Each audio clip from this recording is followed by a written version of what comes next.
બોલો સતગુરુદેવની પોપટરામ બાપાની દુધેશ્વર માતની લાવેશ્વર નાથની ઉગમેથની ઈર્ષાગર ભગવાનની સતગુરુદેવની જય.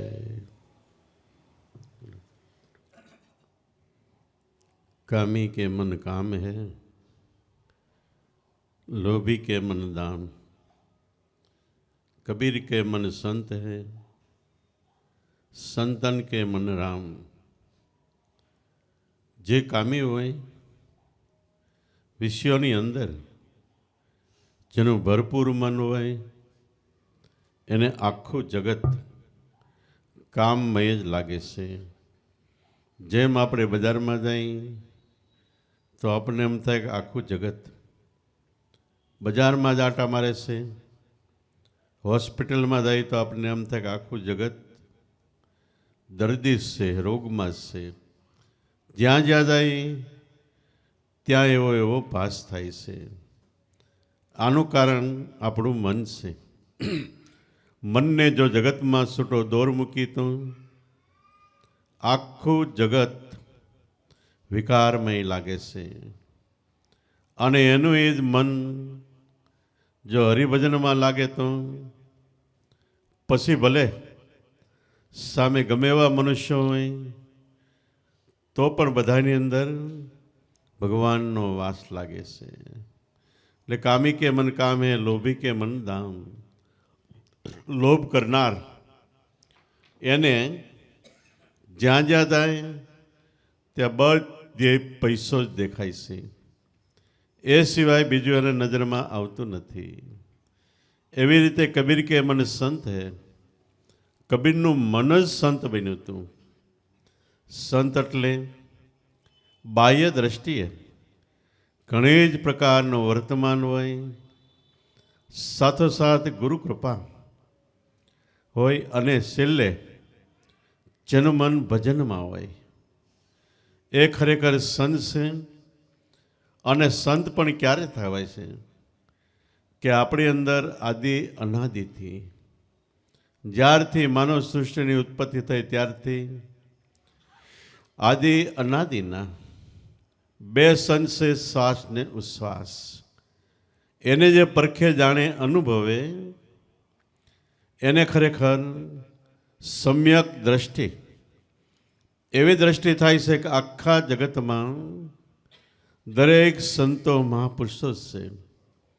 એને કાંઈ નાનું મોટું ઊંચ નીચ કે બીજો કોઈ ભાવ નથી થતો. આપણે સંતોના ઘણા જીવન ચરિત્રમાં અંદર જોઈશે કે ગધેડામાંય ભગવાનના દર્શન કર્યા તો એનો વિસર્જન થઈને ઈશ્વર રૂપે પ્રગટ થયા. કેટલા એવા દ્રષ્ટાંતો છે.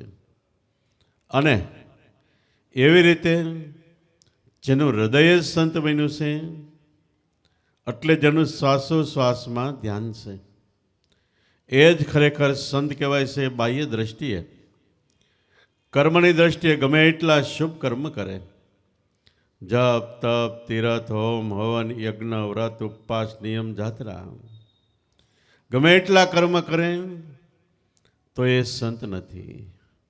કદાચ વધી વધીને તપેશ્વરી કહેવાય પણ સંત દ્રષ્ટિ એનામાં આવતી નથી. એટલે દાદા રામદેવજી કે 1,52 બાદશાહી 1,50,00,000 ગંગાજી જઈને યજ્ઞ કરો તોય ન આવે ધર્મ નિજાર. સાચું બોલો વચન વિચારો અવતાર કે પીર રામદેવ ભારતનો એક રાજા. આવા 52 લાખ રાજા થાય. એક એક રાજા 50-50 કરોડ અનાજના ભંડાર ખુલ્લા મૂકી દે. ગંગાજી જઈને યજ્ઞ કરે. આવડું મોટું જબરજસ્ત પુણ્યનું કર્મ કરે છતાં એ સંત નથી. જેને નિજાર જેની અંદર કોઈ વ્યભિચાર કર્મ નથી એવો નિજાર આત્મધર્મ એ પામી શકતો નથી. એટલે જ બાપા ઘણી વખત એમ કહેતા કે કર્મ 3 કાળની અંદર ધર્મ નથી. શુભ કર્મથી ધર્મ તરફ આપણે ધીમી ગતિએ જઈ શકીએ છીએ, પણ કર્મ ક્યારેય 3 કાળમાં ધર્મ થઈ શકતો નથી. આવડું મોટું કર્મ થાય છતાંય એ ધર્મ નથી. વળી દાદા રામદેવજી આગળ કે ખરેખર આની અંદર કોટિક કુંજર કનક ભર્યા ગૌ કરોડ 50 વ્યતિપાતે દાન કરો તોય ન આવે ધર્મ નિજાર. કરોડો હાથી સોના મોરથી ભરેલા હોય અને 50 કરોડ ગાયું સોનાની શીંગડીએ રૂપાની ખરીએ મઢેલી વ્યતિપાત નામના યોગમાં. એટલે સમયની અંદર એક એવી સુંદર ઘડી આવે છે. આ ઘડી ક્યારે પહેલી દ્રષ્ટિએ જોઈએ તો આપણા અંદર જ્યારે આપણું મન અતિ સૂક્ષ્મ બને, ઝીણામાં ઝીણું બને, એ પણ ક્યારે બને કે આપણે સતત શ્વાસની અંદર ધ્યાન રાખીને સ્મરણ કરતા હોય તો એકવાર ચંદ્રને સૂર્ય બે ફરીને સૂક્ષ્મમાં જવાય છે. એટલે ખરેખર આપણી ગતિ સૂક્ષ્મ મન ઝીણા માયલા ઝીણા મારા સદગુરુ પરવાળા સૂક્ષ્મ સ્વરૂપની અંદર મન જાય છે. અને જ્યારે સૂક્ષ્મણા પ્રગટે છે ત્યારે શ્વાસ ને ઉચ્છ્વાસ એ સ્થિતિનો પણ ખ્યાલ નથી રહેતો, દેહનો તો નથી રહેતો, પણ શ્વાસ ને ઉચ્છ્વાસ બે થંભી જાય ત્યારે સૂક્ષ્મણાની પળ છે. એવી રીતે આ જગતની અંદર પરિબ્રહ્મ પરમાત્માના સ્વરૂપમાંથી જેણે આવા અનંત બ્રહ્માંડો બનાવ્યા એના સ્વરૂપમાંથી ક્યારેક ક્યારેક એવી પળ આવે છે જેને આપણે કહીએ વ્યતિપાત નામનો યોગ. આ યોગની અંદર 1 ગણું પુણ્ય કરે એટલે 1 રૂપિયાનું પુણ્ય કરે તો એનું ફળ ઓટોમેટિક સહસ્ત્ર 1000 રૂપિયાનું ફળ મળે છે. આવા યોગની અંદર આવા સમયની અંદર આ કોટિક કરોડ હાથી હોય, ગાયો હોય અને આ વ્યતિપાત નામના યોગમાં આટલું દાન કરે તોય જે શ્વાસોશ્વાસના ભજનમાં પુણ્ય છે એ પુણ્ય નથી મળતું. દાન એ દાન છે અને દાન એ દાન એનું ફળ મળે છે. અને કર્મ આપણે અગાઉ કીધું એમ કર્મ ક્યારેય ધર્મ નથી થતું. જેટલું પુણ્ય કરી દેહથી થાય, ઇન્દ્રિયોથી થાય, એ બધું પુણ્ય ખરેખર ભોગવટામાં પાછો આવે છે પરિવર્તન થઈને વળીને. એટલે જે રીતે પુણ્ય કર્યું હોય એવી રીતે ભોગવવા માટે આપણે મનુષ્ય અવતાર મળે. અને જે ટાઈપનું જેવું પુણ્ય હોય એવો આપણને સારો ભોગવટો આવે. ડાબા હાથથી પુણ્ય કર્યું હોય તો ડાબા હાથે સારો ભોગવટો આવે, જમણા હાથે કર્યું હોય તો જમણા હાથે. અને આખી જિંદગીમાં સુખ સંપત્તિ સાહેબી આપણા બોલનું કોઈ ઉત્થાપન ન કરે અને પાણી માગે તો દૂધ હાજર થાય એવી રીતનું સુખ સંપત્તિ સાહેબી પ્રગટે કર્મથી, શુભ કર્મથી. પણ કર્મ છે એ તપ છે. એ તપેશ્વરીને રાજના જેવું સુખ મનુષ્ય અવતારમાં બીજે અવતારે મળે. એટલે તપેશ્વરી રાજેશ્વરી અને રાજના જેવું સુખ મળે. એટલે લગભગ મનુષ્ય એ સુખમાં સકી જાય છે. અને જે રીતે સુખને ભોગવટો પરમાર્થ અર્થે કે બીજા જીવના ઉદ્ધાર અર્થે એ રીતે થતો નથી. અને એ સુખનો ભોગવટો વિલાસમાં ભોગવટામાં અને ન કરવાના કર્મમાં સુખ જાય છે. અને જ્યારે કર્મ પૂરું થાય એટલે પછી પગથિયા વગરનો એ જીવ 84માં પડે છે. એટલે તપેશ્વરી રાજેશ્વરી, રાજેશ્વરી એ નરકેશ્વરી નરકમાં જાય છે. એટલે ગમે એટલું કર્મ કરો છતાંય કર્મ ધર્મ નથી. તો કર્મની મર્યાદા ક્યાં સુધી છે? આપણો આ દેહ દેખાય છે, એક સ્થૂળ દેહ છે. સ્થૂળ એટલે એક સામાન્ય દેહ જે કાર્ય કરવા માટે જળ દેહને પરિબ્રહ્મ પરમાત્માએ આમાં ચેતન શક્તિની પુરવણી કરી છે. જેમ દીવો આખો હોય એ જડ છે.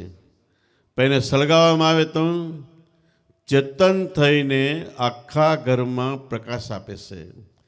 એમ આપણું જીવન સ્થૂળ દેહ એ જડ છે, પણ પરિબ્રહ્મ પરમાત્માએ ચેતનની વાટને પ્રજ્વલિત કરીને આખા દેહમાં પ્રકાશ કર્યો છે.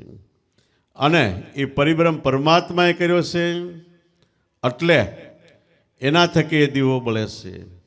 અને એ આ સ્થૂળ દેહથી કોઈ પણ પ્રકારનું આપણે કર્મ કરી, ભલે શુભ કર્મ કરી, અતિશય આપણે મહેનત કરીને કરી, છતાં એ કર્મ કર્મ જ રહે છે. ધર્મ આત્માની ઓળખાણ તરફ જવાતું નથી. અને કર્મ, પાપ અને પુણ્ય બેય મર્યાદામાં રહે છે. એટલે અખત ભગવત કે અક્ષર કાના માત્રા, માયા માથે શૂન, શૂનથી પાર પરિબ્રહ્મ જ્યાં ન પહોંચે પાપ કે પુણ્ય, જ્યાં પાપ પુણ્ય ન પહોંચે એ સ્થિતિ સ્થૂળ દેહની ઉપર સૂક્ષ્મ દેહ. સૂક્ષ્મ દેહ એટલે આપણું મન, બુદ્ધિ, ચિત્ત અને અહંકાર ચારેયને ભેગા કરી એનું નામ સૂક્ષ્મ દેહ કહેવાય છે. શાસ્ત્રોમાં એને વાસુદેવ કીધું છે. કૃષ્ણ ભગવાનનો જ્યાં પ્રગટ પ્રાગટ્ય છે, જ્યારે અતિ શુદ્ધ થાય, સુરતા સ્વરૂપે બને, તો વહેલા મોડું એ શબ્દમાં લાગે. અને શબ્દમાં સ્થિર થાય તો એમાંથી કૃષ્ણ, ચંદ્ર એવા આત્માનું પ્રગટ પ્રાગટ્ય થાય છે. અને ક્યાંક ક્યાંક શાસ્ત્રોમાં એને શુદ્ધ ઋતુંબરા પ્રજ્ઞા પણ કીધી છે. તો સ્થૂળ અને સૂક્ષ્મ દેહ બેય મળીને જે કર્મ કરે છે એ બધા પાપ કે પુણ્યમાં જાય છે. ત્યાં સુધી પાપ પુણ્ય બેય આંબી જાય છે. અને પાપ ને પુણ્ય છે ત્યાં સુધી માયા છે. અને માયા છે ત્યાં સુધી કાળનો ભય છે. જમ ક્યો? નહીતર જમ એવી વસ્તુ નથી. પણ આપણને બીક લાગી અને જમ જેવો આખો હાવ અંતરની અંદર ઉત્પન્ન થાય છે. સ્થૂળ સૂક્ષ્મને ઉપર આપણે જે ભજન કરી રહ્યા છીએ, શ્વાસોશ્વાસનું એક કારણ દેહ છે. કારણ કે શ્વાસોશ્વાસ છે એ ખરેખર આપણને જીવાડે છે. આપણને જીવાડે છે. શ્વાસ અડધી મિનિટ બંધ થાય તો આપણે પટ દઈને મરી જાય. એ શ્વાસોશ્વાસને શાસ્ત્રોમાં ઘણા ઉપનિષદો છે, 104 તો મુખ્ય છે. એમાં એક ઉપનિષદ પ્રાણ ઉપનિષદ છે. પ્રાણ એટલે શ્વાસ. એની અંદર પ્રથમ વાક્યમાં એમ લખ્યું કે પ્રાણ ઈશ્વર. આપણો પ્રાણ છે એ જ ઈશ્વર છે. પણ ક્યારે? કે પ્રાણમાંથી ઉત્પન્ન થયેલું આપણું મન છે. એ મન પ્રાણમાં ધ્યાન આપે. ધ્યાન આપતા આપતા એકવાર મન પ્રાણમાં વિરામ પામે તો એ ઈશ્વર આત્માનું સ્વરૂપ છે. એટલે મહાપુરુષો કહે કે મન પવન ભેળા હોવા. મનને પવન ક્યારે ભેળા થાય છે? બે એક ક્યારે થાય છે? એકાકાર ક્યારે થાય છે? કે પ્રાણમાં નામ ગાજે છે, નામમાં મન રહે તો વહેલા મોડું મન મટી જાય અને પ્રાણમાં મળી જાય. તે પ્રાણમાં કેવળ ફક્ત શબ્દ સ્વરૂપે આત્મા એ રહે છે. એટલે મન પવન ભેળા હુआ ક્યાં? કે બ્રહ્મ શાયર કે માહી. બ્રહ્મ શાયર સત્યનામ વચન છે. એ બ્રહ્મનો શાયર એટલે અદ્ભુત, અલૌકિક, અમાપ દરિયો છે. એમાંથી આખું જગત જીવંત છે. અને જે કાંઈ જગતની રચનામાં કાર્યો ઓટોમેટિક થાય છે. આપણને ઓટોમેટિક દેખાય કે આપણે ગમે તે વાવેતર કરીએ, વાવ્યા પછી મોટું થાય અને ફળ લાગે ત્યાં સુધી આપણે બધું જોઈએ. પણ આ બધું કરે છે કોણ? નાનામાંથી મોટું બ્રહ્મ શાયર. અદ્ભુત અલૌકિક દરિયો છે. તો બ્રહ્મ શાયર એ આપણે નામ વચન છે. બ્રહ્મનું કારખાનું જ નામ છે. તો નામમાં જ્યારે જાય કારણ દે પ્રાણમાં, નામમાં જ્યારે દ્રષ્ટિ છે ત્યારે ત્યાં કર્મ એકેય નથી. અને ત્યાં પાપ કે પુણ્ય પણ નથી. કર્મ કેમ નથી? જ્યાં લગી ઇન્દ્રિયો છે ત્યાં લગી કર્મ છે. આપણામાં સ્થૂળ સૂક્ષ્મ દેહની 14 ઇન્દ્રિય છે. બે આંખ, બે કાન, નાક, મોઢું, ગુદા, પ્રેશર, પ્રાણ, મન, બુદ્ધિ, ચિત્ત ને અહંકાર. આ 14 ઇન્દ્રિય છે. 14 ઇન્દ્રિયની અંદર કર્તા, કાર્ય અને કારણ, અદ્ભુત, આધ્યાત્મિક અને અલૌકિક, એક એક ઇન્દ્રિયમાં 3 ભાગ પડે છે. દાખલા તરીકે આંખ ઇન્દ્રિય, એની ઉપર એક દેવતા અને જોવાનો એનો વિષય, 3 ભાગ પડે છે. એવી 14 ઇન્દ્રિયમાં 3 ભાગ પડે છે. પણ જ્યારે કારણ દેહમાં પ્રાણમાં આપણું ધ્યાન જાય ત્યારે આ 3 ભાગનો એક થઈ જાય છે. એકમાં 3 સમાઈ જાય છે. અનેક એકમાં સમાયો. ત્યારે ખરેખર ત્યાં કોઈ ઇન્દ્રિયો નથી, અવયવ નથી, એટલે સ્થૂળ સૂક્ષ્મ દેહ નથી. ઇન્દ્રિયો અને અવયવની મર્યાદા સ્થૂળ અને સૂક્ષ્મ દેહ સુધી છે. કારણ દેહમાં પ્રાણ છે, પવન છે, અને કોઈ ઇન્દ્રિયો નથી, આકાર નથી, કાંઈ નથી. સતાએ આપણને જીવન આપનાર અદ્ભુત આધ્યાત્મિક અલૌકિક શક્તિ છે. અને અનંત બ્રહ્માંડમાં એ વ્યાપક છે. આપણે માણસ તો ખાલી આ પૃથ્વી લોક ઉપર સહી, પણ પૃથ્વી જેવા કરોડો નહીં, અબજોના અબજો બ્રહ્માંડમાં પવન પ્રાણ વ્યાપક છે. અને એ પ્રાણનો પ્રાણ એ મહાપ્રાણ આપણો આત્મા, જે વચન રૂપે છે. વચન એ જ આત્મા. પણ ક્યારે કે સ્મરણ કરતા કરતા વચનથી મન જુદું ન રહે, પ્રાણ જુદો ન રહે. પ્રાણ પણ વચનમાં અલ્પાઈ જાય, એક થઈ જાય. ત્યારે આપણે અગાઉ કીધું એમ પ્રાણ ઈશ્વર કરોડો બ્રહ્માંડમાં એ વ્યાપક બને છે. જેમ જગતની અંદર 49 વાયુ છે, 4 ખૂણામાં, 4 દિશામાં, આકાશમાં અને પૃથ્વીમાં બધે જુદા જુદા વાયુઓ છે. એનાથી જુદી જુદી પ્રકારનું અનેક પ્રકારનું કામ થાય છે. આ વરસાદ વરસે એની પહેલાં પાણીને વરાળ રૂપે કરીને આકાશમાં ખેંચે, એ પ્રવાહ નામનો વાયુ છે. ન્યા ખેંચીને પાછું જાળવી રાખે, આકાશમાં જાળવી રાખે, છતાં એ દેખાતું નથી.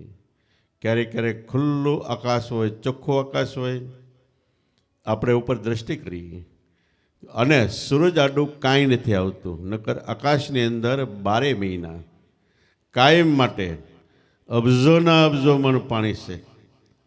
પણ એ પ્રવાહવાયુનું ધમસાણ જાય ત્યારે એ વરાળમાંથી વાદળ બંધાય છે. અને વાદળની અંદર ભેજ છે, પાણી છે, એટલે વાદળ વજનદાર ઘટ બને છે. અને નીચે પૃથ્વી ઉપર જ્યારે ગરમી પેદા થાય તો ગરમ હવા એ હળવી છે. ઉપર આકાશમાં ભારે હવા થાય, એ ગરમ હવા તરફ ધસી આવે છે. એટલે નીચે આવે એટલે ભેજમાંથી આ પૃથ્વીના આકર્ષણથી પાણી બની જાય છે. આ કામ પ્રવાહ વાયુનું છે. આવી રીતે જગતની અંદર 49 વાયુ જુદા જુદા રૂપે કામ કરે છે. અને આપણા શરીરમાં પાન, અપાન, સમાન, વ્યાન, ઉદાન 5 મુખ્ય વાયુ છે. એક વાયુથી પ્રાણ આપણો ખેંચાય અને પાછો બહાર આવે, ખેંચાય ને બહાર આવે. બીજા એક વાયુથી આપણા ગુદામાં કામ કરે અને એનાથી અપાન વાયુ બહાર નીકળે છે. સમાન વાયુ હૃદયની અંદર શક્તિ છે, એ શક્તિના આખા શરીરમાં પમ્પિંગ કરે છે. એવી રીતે આપણે બંગાહો આવે, ઉધરસ આવે, શીક આવે, આ બધાએ ઉપવાયુ કામ કરે છે. કોઈ પણ જનાવર, ઢોર, ડાકર કે માણસ મરી જાય પછી ધીમે ધીમે આપણું શરીર ફૂલવા માંડે. ફૂલે એ વખતે એક વાયુ છે અંદર શરીરમાં જઈને એ શરીરને ફૂલાવે છે. આ બહારના વાયુ અને અંતરના વાયુ ક્રિયામણ કરીને જગતને આપણા દેહને સમતોલ રાખે છે. પણ સદગુરુએ જે નામ આપ્યું એ મહાપ્રાણવાયુ છે.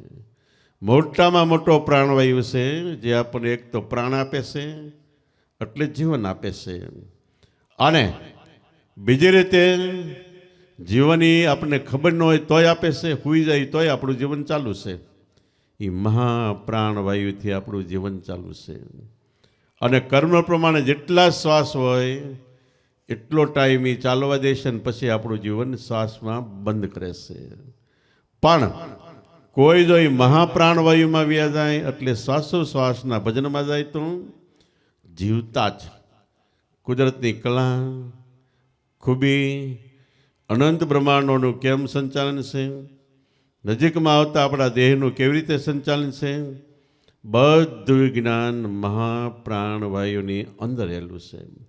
અને મહાપ્રાણવાયુ એ ગુરુ વચન છે.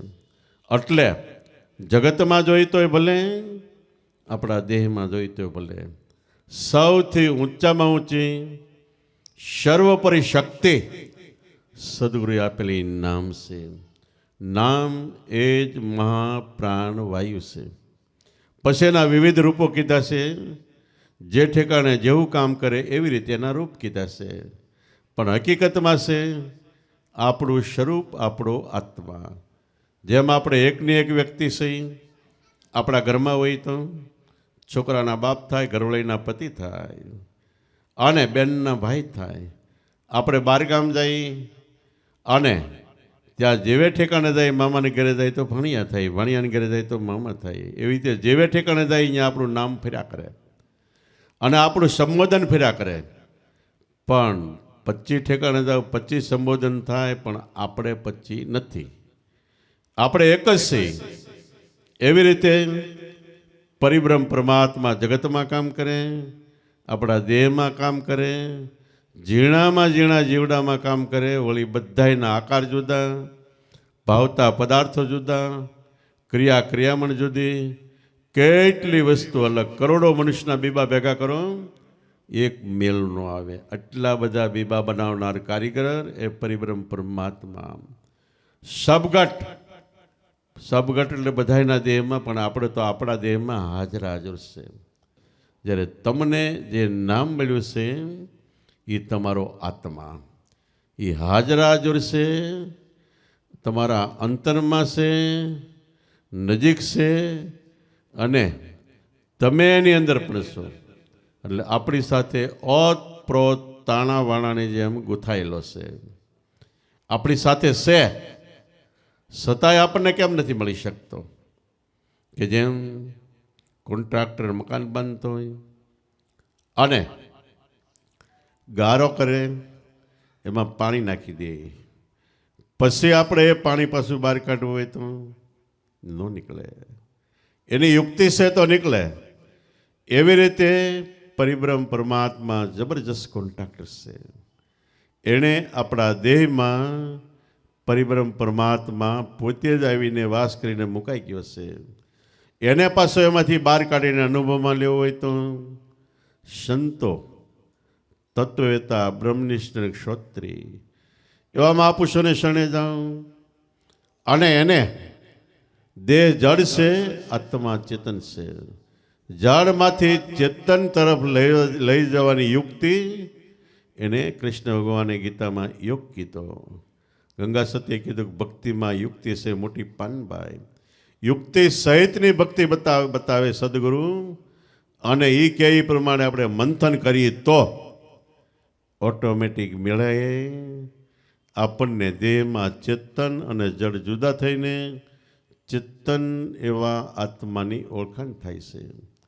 આપણે જે કહી રહ્યા છીએ એ ખરેખર યોગની વાત છે. એટલે આપણા જીવનમાં ધન્યમાં ધન્ય પળ આવે એને યોગ કહેવાય. ધન્ય પળ કઈ છે? કે જ્યારે શબ્દ સુરતાનું એક ઘર થાય. સુરતા શબ્દમાં વહી જાય. આપણે અગાઉ કીધું એમ પ્રાણમાં મન સમાઈ જાય. જેને બાપાએ કીધું છેલ્લી વાણીમાં કે ધન્ય જેની વૃત્તિ વચનમાં વિરામી, સંકલ્પ વિકલ્પ 24 કલાક થયા કરે છે, એકવાર મટીને વચનના ચિંતનમાં સ્મરણમાં વહી જાય એટલે વ્રતિ મટી ગઈ. વ્રતિ ચેતન સ્વરૂપ નામનું સ્મરણ કરે એટલે વ્રતિ એકવાર જે નામનું સ્મરણ કરે છે એ રૂપે બની જાય છે. અને ત્યારે આ દેહમાં કેટલોય લબાચો છે, 52 84 કેટલું છે, પણ જ્યારે વ્રતિ નામમાં જાય તે કેવલ એક નામ એટલે આપણો આત્મા અને એને અનુભવ કરવાના વાળી વૃત્તિ આ બે જ રહેશે, જેને કહેવાય રાધા અને શ્યામ. વ્રજ વૃંદાવનમાં આખી રાસલીલા ન હોય તો એ રાધા ને શ્યામ તો છે જ.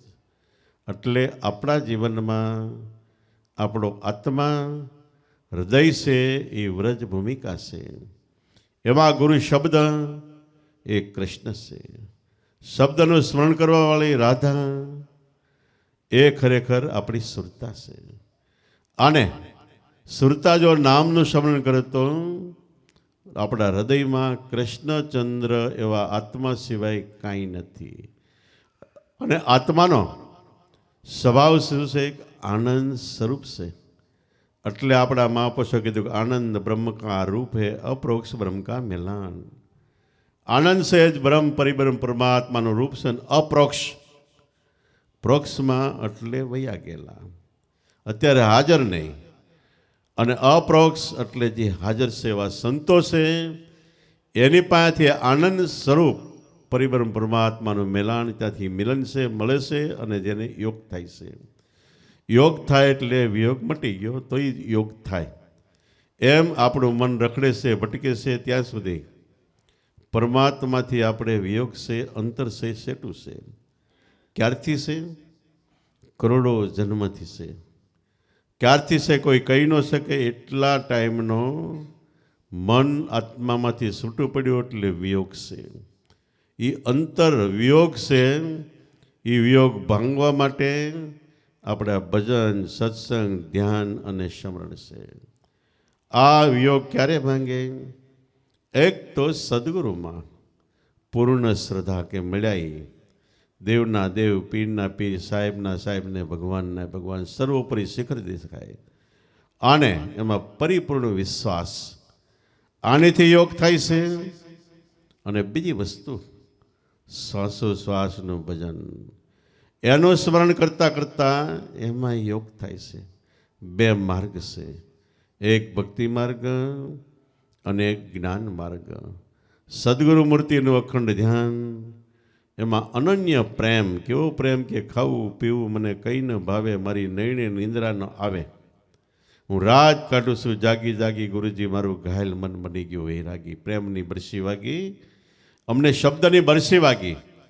આવો પ્રેમ પ્રગટે, એનું નામ ભક્તિ યોગ છે. ગીતામાં જો કે 3 યોગ કીધા કૃષ્ણ ભગવાને. ભક્તિ યોગ આપણે કીધું, એક કર્મયોગ.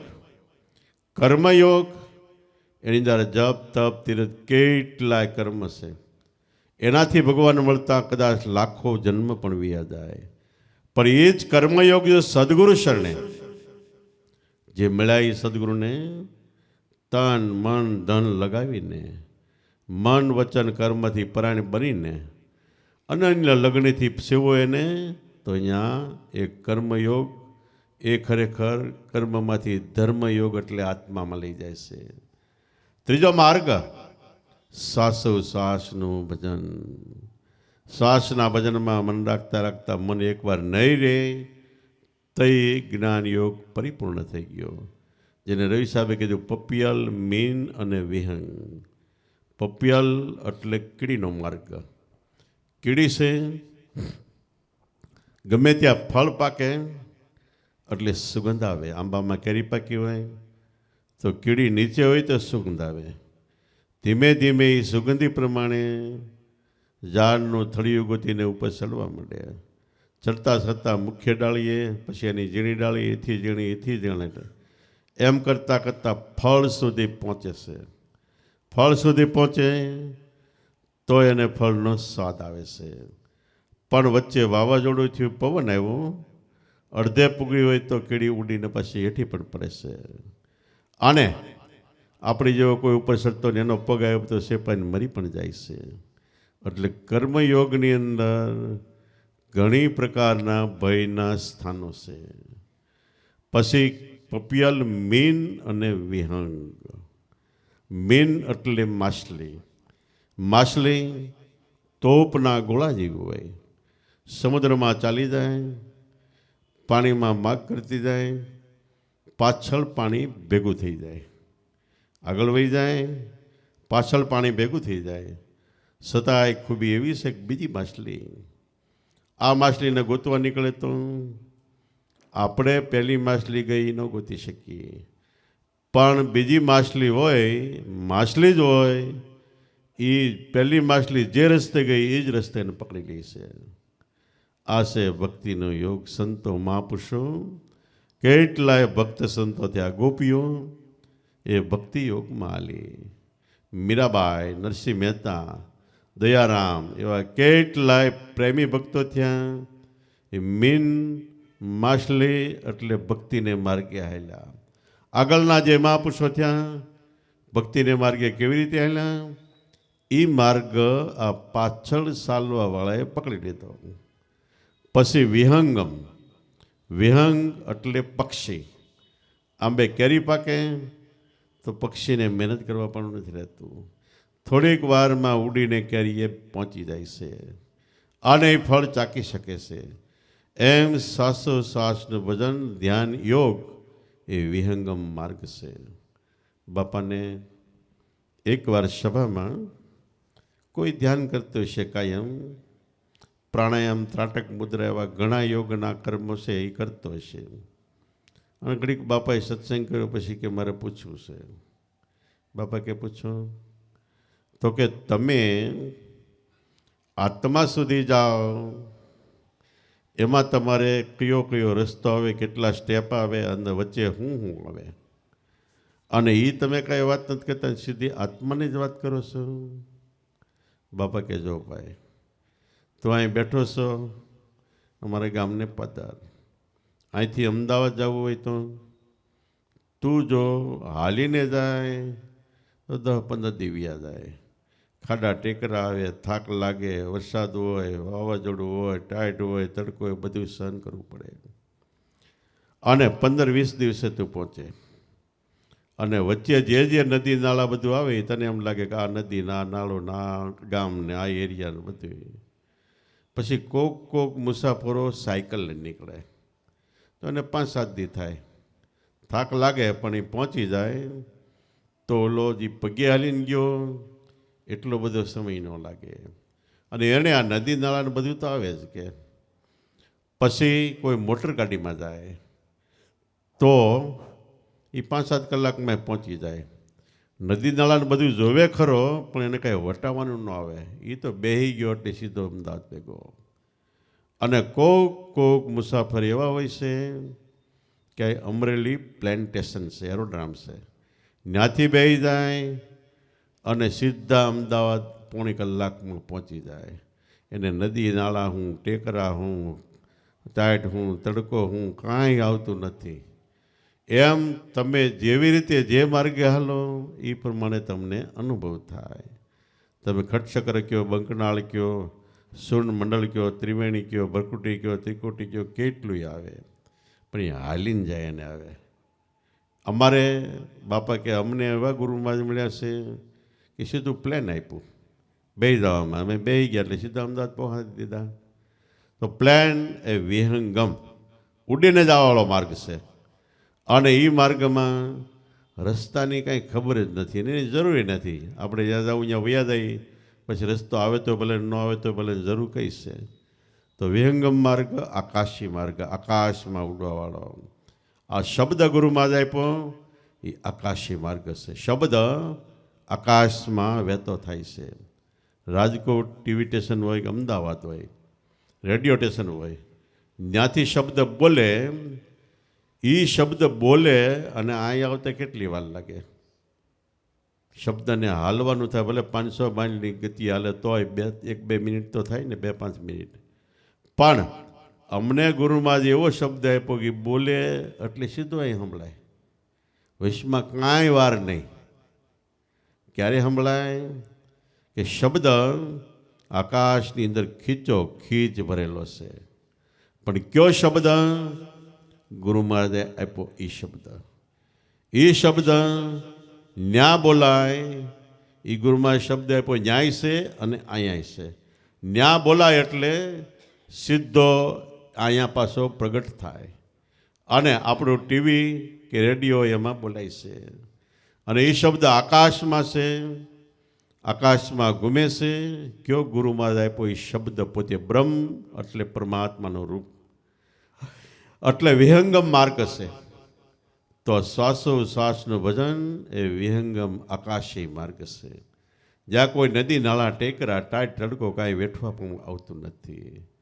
એટલે આપણા મહાપુરુષો કીધું સહેજમાં પિયુજી કો પાયા. સહેજમાં એટલે વાત વાતમાં પરિબ્રહ્મ પરમાત્માની ઓળખાણ થઈ ગઈ, પણ સામે શરત એક છે કે રિલે કરનાર એની પર રિલેટેશન હરખું હોવું જોઈએ. નકર આપણા રેડિયામાં ટીવીમાં શબ્દો કડાકા બડાકા થતા બીજા અવાજ આવવા મળી જાય. અને એની સામે આપણે રેડિયો કે ટીવી હોય એ સારું હોય, અને આપણે એને મેળવતા આવડવું જોઈએ. તો ન્યા શબ્દો નીકળે, એ શબ્દો અહીંયા પ્રગટ થાય છે. તો આવી રીતે આપણા ઋષિમુનિઓ, ત્યારે ટેલિફોન નહોતો, તાર નહોતો, ફોન કે ટીવી કાંઈ નહોતું, છતાંય શબ્દથી એ વાતો કરતા. એવો આપણા મહાભારતમાં ઉલ્લેખ છે કે મહાભારત લડાઈ ચાલુ થઈ એટલે આંધળો ધૃષ્ટરાષ્ટ્ર કૃષ્ણ પાસે જઈને કે મારે લડાઈ સાંભળવી છે. તે કૃષ્ણ કે હારું કેમ કરવું? તા કીધું સંજયને બોલાવ્યો. સંજયનો અર્થ આમ તો દિવ્ય દ્રષ્ટિ થાય. એને બોલાવીને કે તારે ધૃતરાષ્ટ્ર પાસે રાજમહેલમાં બેહવાનું, અને જે રીતે લડાઈની શરૂઆતને જેવી લડાઈ થાય આખી કોમેન્ટ્રી, આપણે ક્રિકેટ રમાત્યાનું કોમેન્ટ્રી રેડિયોમાં ટીવીમાં આવે ને એમ કોમેન્ટ્રી તાનાને કહેવાની. કે સંજય કહે પણ મને એ ક્યાં અહીંયા મેદાન દેખાય? કૃષ્ણ કહે તને હું દિવ્ય દ્રષ્ટિ આપું છું. એને દિવ્ય દ્રષ્ટિ આપી કે હવે તને 18 દિવસ સુધી આ કોમેન્ટ્રી ચાલુ રહે, કે 18 દિવસ સુધી તું યુદ્ધ જોઈ શકીશ, અને એ તારે આને વાત કરવાની.